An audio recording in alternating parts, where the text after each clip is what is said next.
there's no shortage of ambition. There's no need to push farther and farther beyond our capabilities.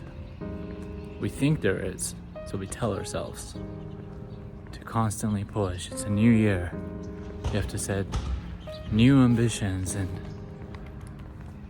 push harder, work harder, put more hours in. Why? Like, why? The truth is, if you live in the Western world, chances are you're already overworking yourself. Too many cars. If you live in the Western world,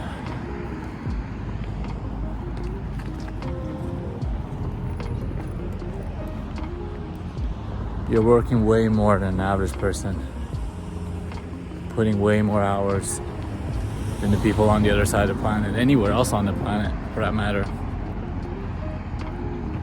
And yet every year we tell ourselves, we constantly communicate that to ourselves, to achieve more, to be more ambitious, to have more desires, to have more goals, purchase more of this, more of that, more cars, more houses. But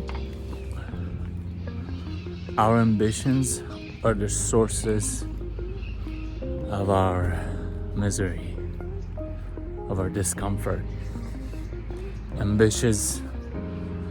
Our ambitious desires lead to our sufferings. Ambitions are essentially at the core, the source of our suffering until we actually achieve what we were after.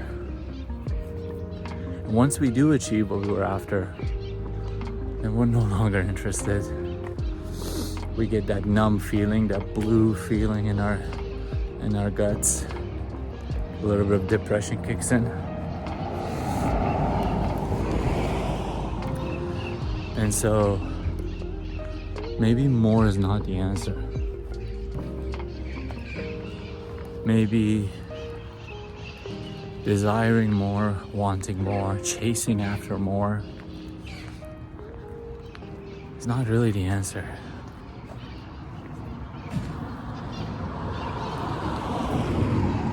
Maybe what we need more than anything else is to just be.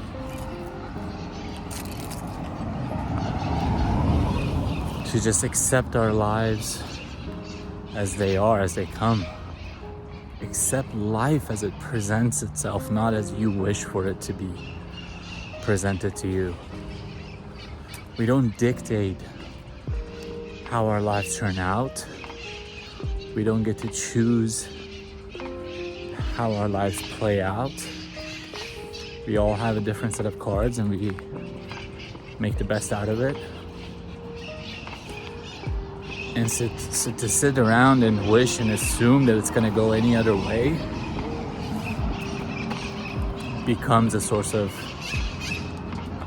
misery. So then why push? Why even work hard? Like, what's there to work towards? We work at things in life because that is the only way we evolve as human beings. If we sit around and do nothing and just reach absolute nirvana, potentially, hypothetically, although that is the most contentment we can possibly experience, I don't believe that is the most amount of joy we can have. I don't believe that is the deepest, most profound way of life.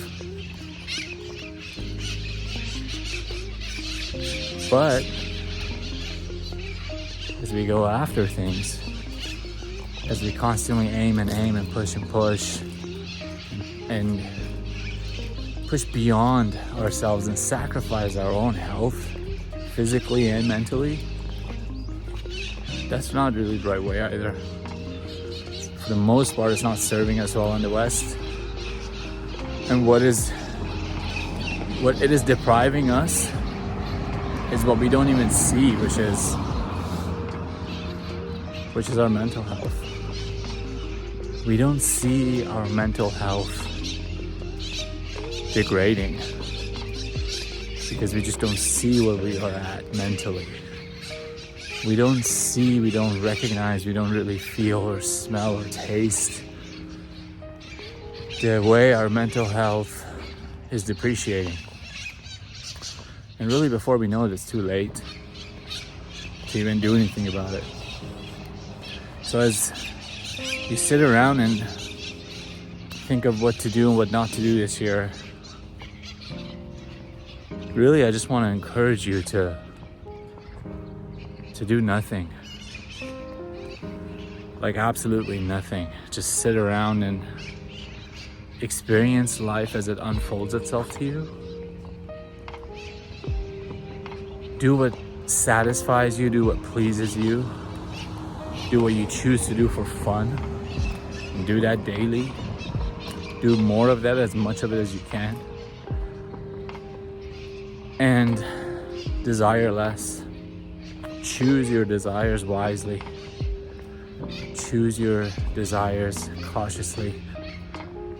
Choose your desires with the recognition that every single one of them will bring a level of misery. Every single one of those desires will essentially make you feel unhappy for a long time until you actually achieve it. And the harder that desire is, the longer it will take for us to achieve it, which means we will be more and more miserable, more and more unhappy for longer amounts of time.